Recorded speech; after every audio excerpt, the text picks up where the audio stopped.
Meet baby Jesse. This strange-looking little fellow is a 4-week-old African straw-colored fruit bat.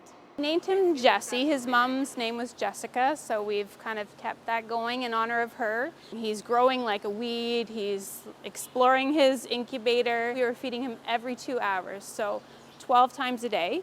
And now we're at about 10 feedings every 2.5 hours. Zoo staff had to take over by hand-raising baby Jesse because unfortunately mom Jessica had to be euthanized about 24 hours after the birth. She was a 15-year-old mom, so that's quite old considering their lifespan is usually about 15 years. And unfortunately, it was determined that she had actually broken her back.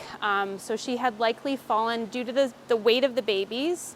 They're about 50 grams, and the mothers themselves are only about 300 grams. So that's a huge baby. In fact, relatively speaking, fruit bat babies are the biggest mammal babies in comparison to their mother's size. Newborn bat on them looks to be about a third of the size of mom. It looks very awkward when they're crawling around on mom and nursing, and she's doing her best to kind of handle that and hang on. So they are very large babies. And this little guy needs lots of specific hands-on care. We have him in an incubator right now, which is temperature and humidity regulated. So he's able to cuddle into that, and then we also hang some fleece around him so that it would simulate the mother's wings.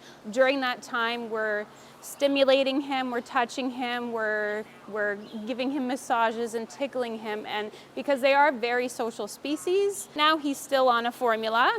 And then in about a week's time, maybe a little bit less than that, we're going to start introducing a pureed fruit. But these guys will nurse for up to 4 months off of their moms, so we have to make sure that we're also continuing to supply that. So it's kind of a long adventure for us all.